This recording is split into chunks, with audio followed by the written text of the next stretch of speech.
kalah jangan mundur. Kalau kita kalah kemudian kita ragu dan berbelok lagi ekspor bahan mentah, sampai kapanpun negara ini tidak akan menjadi negara maju. Itu selalu saya ulang-ulang pada menteri, ya kita kalah, tapi terus maju. Usahanya apa? Ya banding. Nggak tahu nanti kalau banding lagi kalah. Tak tinggal diam, Presiden Joko Widodo pun tegas meminta jajarannya untuk mengajukan banding di Organisasi Perdagangan Dunia ini. Pakar Hukum Internasional dari Universitas Indonesia, Profesor Hikmahanto Juwana mengatakan, Indonesia harus melawan keputusan di WTO karena gugatan Uni Eropa di WTO akan lebih banyak merugikan Indonesia. Nah, yang perlu diwaspadai satu lagi, yaitu Uni Eropa ini kurang ajar nih.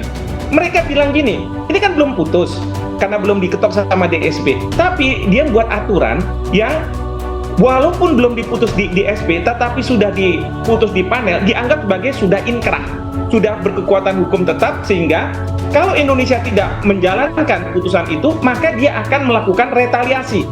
Dia akan serang kita, kayak Super 301 lah. Kalau Pak Bara kan pasti tahu kalau di Amerika itu Super 301 clause itu. Nah dia mau buat kayak begitu. Wah, saya bilang ini kita harus lawan. Ya, saya setuju dengan Bapak Presiden. Kita harus lawan. Kita nggak ada mundur-mundurnya mengenai masalah ini. Demikian. Wajar saja jika nikel asal Indonesia mendapatkan gangguan dari raksasa ekonomi dunia. Data dari United States Geological Survey menyebut Indonesia menguasai 21 juta metrik ton pada tahun 2022 atau setara dengan 21% dari total cadangan nikel dunia. Tak hanya itu, komitmen pemerintah melakukan hilirisasi dan mengembangkan industri nikel menjadi pusat industri baterai listrik dunia membuat daya tawar Indonesia menjadi makin kuat. Bahkan, demi memenuhi kebutuhan bahan baku baterai listrik selain nikel, Menteri Koordinator Kemaritiman dan Investasi Luhut Binsar Panjaitan melobi negara tetangga Australia agar mau mengirimkan litium sebagai salah satu komponen penting untuk baterai listrik. Meski diadang sana-sini, mimpi Indonesia untuk menjadi raja baterai listrik dunia belumlah pupus. Kini, yang dibutuhkan oleh pemerintah adalah konsistensi terhadap kebijakan hilirisasi agar Indonesia mampu sejajar dengan negara maju lainnya di dunia. Niat Indonesia untuk menjadi raja baterai listrik dunia lagi-lagi mendapat ganjalan. Setelah sebelumnya Uni Eropa menggugat kebijakan larangan ekspor nikel mentah Indonesia di Organisasi Perdagangan Dunia WTO, kini giliran negeri Paman Sam Amerika Serikat yang menguji daya tahan industri nikel tanah air. Ya, negeri adidaya ini tidak memasukkan nikel asal Indonesia ke dalam daftar penerima insentif subsidi hijau bagi mineral asal tanah air. Amerika Serikat memang menyiapkan anggaran jumbo senilai 370 miliar dolar Amerika Serikat melalui Undang-Undang Inflation Reduction Act atau IRA. Kredit ini hanya akan diberikan pada komponen baterai yang dirakit di Amerika Serikat atau bagi mitra perdagangan bebas Amerika Serikat. Sejatinya regulasi ini ditujukan untuk mengurangi ketergantungan Amerika Serikat terhadap China di bidang rantai pasok kendaraan listrik. Ini artinya nikel asal Indonesia akan luput dari insentif jumbo ini mengingat Indonesia belum meratifikasi perjanjian perdagangan bebas dengan Amerika Serikat. Dan investor asal China dianggap terlalu dominan dalam proyek tambang nikel di Indonesia. Meski demikian, staf khusus Menteri Perdagangan Bara Krishna Hasibuan menyebut tidak masuknya nikel asal Indonesia dalam skema Inflation Reduction Act Amerika Serikat bukan pertanda kiamat bagi masa depan industri nikel di dalam negeri. Selain itu, ekspor nikel asal Indonesia ke Amerika Serikat juga tergolong kecil. Selain itu, pemerintah mencoba memasukkan nikel asal Indonesia ke pasar bebas Amerika Serikat melalui skema Indo-Pacific Economic Framework (IPEF).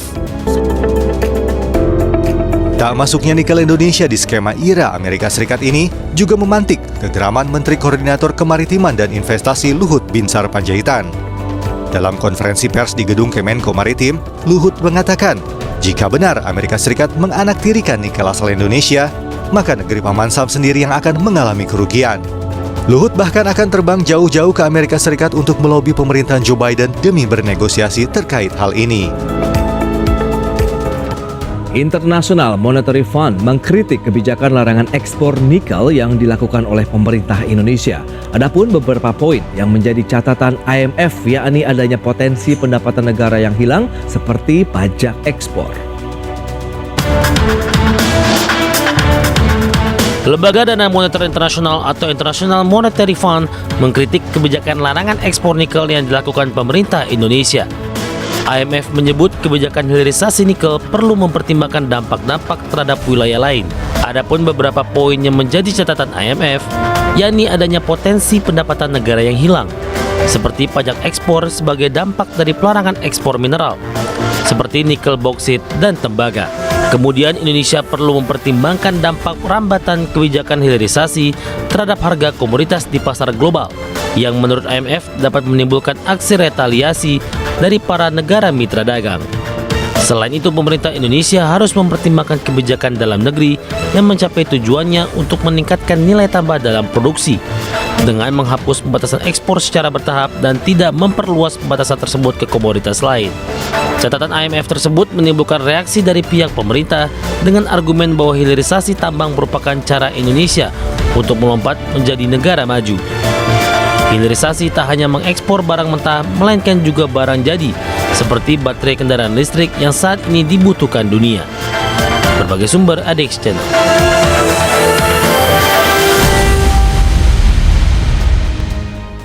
Ya, Menteri Investasi Bahlil Lahadalia menyatakan sikap keras terhadap IMF usai meminta Indonesia membuka kembali keran ekspor nikel dan bahan mineral lainnya. Menurut Bahlil, permintaan yang disampaikan IMF kepada Presiden Joko Widodo tersebut tidak berdasarkan logika alias ngawur. Pasalnya bisa mengganggu kedaulatan bangsa Indonesia.